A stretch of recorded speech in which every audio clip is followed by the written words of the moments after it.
السلام علیکم دوستوں، آج کا یہ واقعہ ہمیں مہمان نوازی، صبر، یقین اور اللہ کی رحمت کا ایک انمول سبق دیتی ہے۔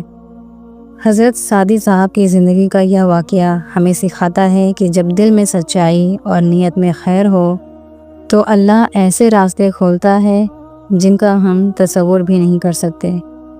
آئیے سنتے ہیں وہ قصہ جو ثابت کرتا ہے کہ ایک سچے مومن کے آنسو بھی کبھی کبھی ہزاروں رحمتوں کا دروازہ کھول دیتے ہیں۔ حضرت سعدی صاحب بڑے مہمان نواز تھے۔ انہیں مہمانوں کو کھلانے پلانے کا بہت شوق تھا۔ ایک بار ان کے اوپر بہت زیادہ قرض چڑھ گیا تھا اور قرض بھی کھانا کھلانے کا ہی تھا۔ ایک دن سارے لوگ ان کے گھر پر اکٹھا ہو گئے اور اپنے قرض لینے کے لیے جھگڑا کرنے لگے۔ آپس میں وہ لوگ الجھے ہوئے تھے اور حضرت سعدی صاحب کو یہ ٹینشن لگی تھی کہ بہت دیر سے یہ لوگ بیٹھے ہوئے ہیں، ان کو کچھ کھلایا پلایا نہیں۔ تھوڑی دیر گزری تو ایک نوجوان آیا، کچھ بیچتا ہوا۔ اس نے لوگوں کا مجمع دیکھا تو وہیں ٹھہر کر حضرت صاحب سے کہنے لگا، صاحب کچھ لینا ہے؟ تو حضرت صاحب نے کہا، جو بھی کھانے کا ہے ہمارے مہمانوں کو کھلا دو۔ اس نے ان سبھی لوگوں کو کھلا پلا دیا۔ کھلانے کے بعد وہ نوجوان بولا، صاحب میرے پیسے؟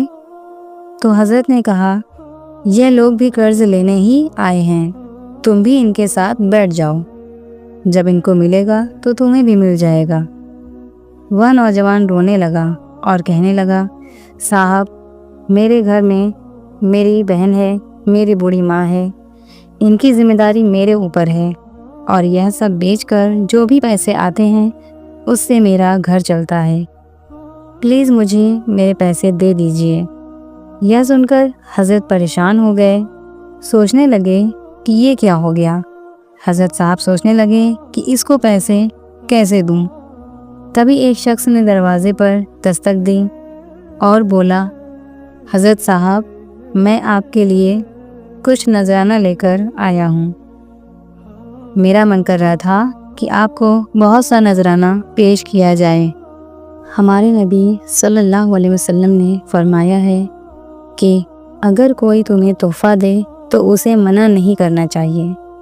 حضرت صاحب نے اس کا نذرانہ قبول کر لیا۔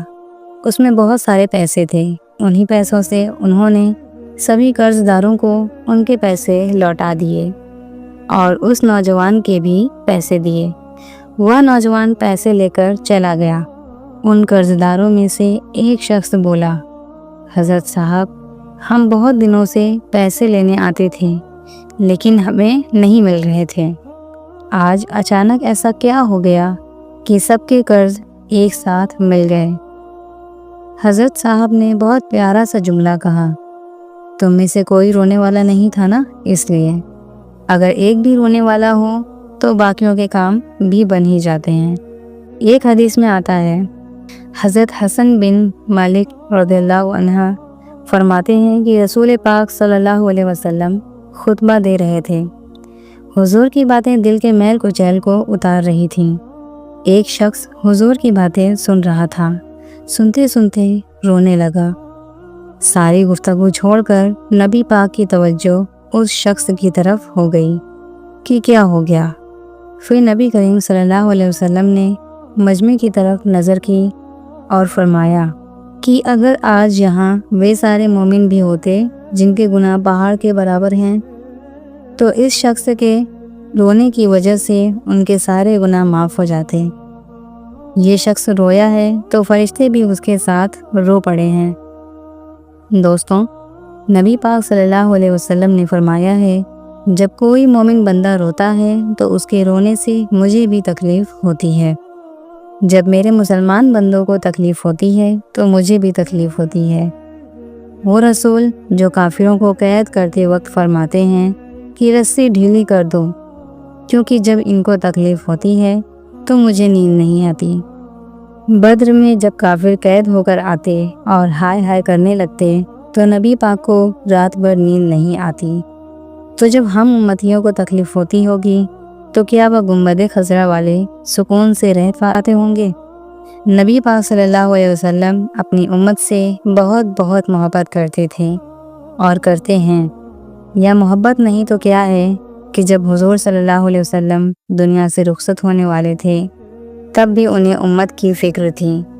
انہوں نے جبرائیل علیہ السلام سے فرمایا، جاؤ اللہ سے پوچھو کہ میرے بعد میری امت کا کیا ہوگا۔ دوستوں، جتنی محبت نبی پاک ہم سے کرتے ہیں دنیا میں کوئی نہیں کر سکتا۔ دنیا والوں سے امید چھوڑو، امید صرف رب اور رسول سے رکھو۔ جب تم اللہ سے امید رکھو گے تو تم ہر سفر میں کامیاب ہو جاؤ گے۔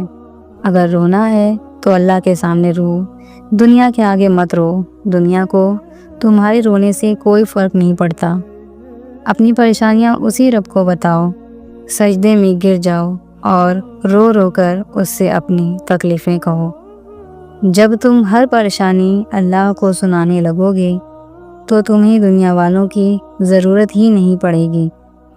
اپنی توجہ اللہ اور رسول کی طرف رکھو، کیونکہ دینے والا صرف اللہ ہے، اور اللہ تعالی ہمیں جو بھی عطا کرتا ہے وہ رسول پاک صلی اللہ علیہ وسلم کے صدقے سے عطا کرتا ہے۔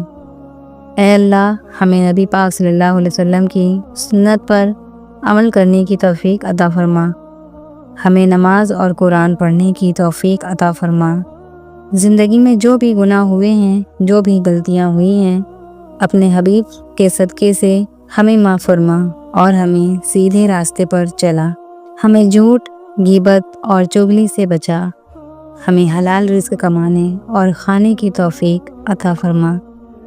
ہمیں حرام رزق سے بچا۔ اے اللہ، اس گفتگو میں جو بھی خطائیں ہوئی ہوں انہیں اپنے فضل سے معاف فرما۔ استغفر اللہ ربی من کل ذنب واتوب الیہ۔ السلام علیکم ورحمۃ اللہ وبرکاتہ۔